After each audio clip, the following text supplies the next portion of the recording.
Hi friends, please subscribe to Amravati Media and press the bell icon for more latest updates. Pawan కళ్యాణ్కు party కన్నా చంద్రబాబే సర్వస్వం.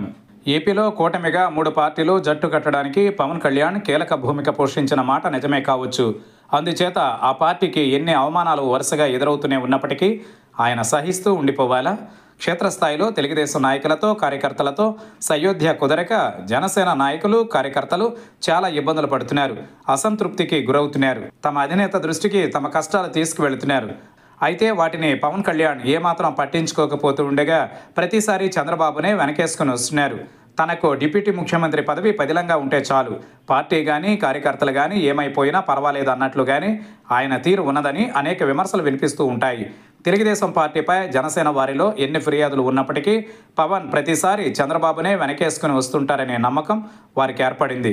అయితే కేవలం కార్యకర్తల విషయంలో మాత్రమే కాదు, సొంత అన్న నాగబాబు విషయంలో కూడా చంద్రబాబు చేస్తున్న అన్యాయం గురించి కనీసం మాట్లాడకుండా అంతా తన కారణంగానే జరుగుతున్నదని పవన్ కళ్యాణ్ బుకాయించుకుంటూ ఉండడం చూసి పార్టీ కార్యకర్తలు నివ్వెరపోతున్నారు.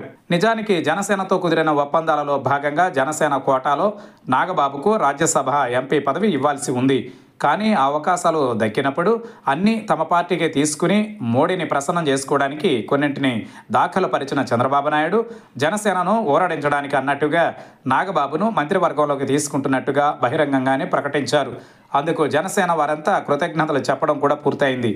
ఆ క్రమంలోనే ఆ తర్వాత వచ్చిన ఎమ్మెల్సీ అవకాశాలలో ఒకటి నాగబాబుకు కట్టబెట్టారు. ఇది జరిగి చాలా నెలలు అయింది, కానీ నాగబాబుకు ఇంకా మంత్రి పదవి మాత్రం దక్కలేదు. ప్రభుత్వం ఇంకా 4 ఏళ్లు మాత్రమే ఉండబోతోంది. ఈ నేపథ్యంలో జనసేన కార్యకర్తలు నాగబాబు అభిమానుల్లో అసంతృప్తి ఉంది. అయితే ఈ వ్యవహారం గురించి పవన్ కళ్యాణ్ తాజాగా ఒక టీవీ ఛానల్తో మాట్లాడారు.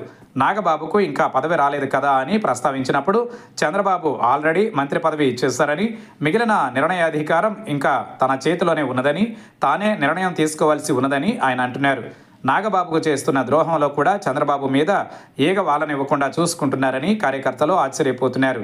పవన్ కళ్యాణ్ ఇదే తరహా రాజీ ధోరణిని కలకాలం పాటిస్తూ ఉంటే రాష్ట్రంలో పార్టీ ఎప్పటికీ ఎదగదని కార్యకర్తలు భావిస్తున్నారు.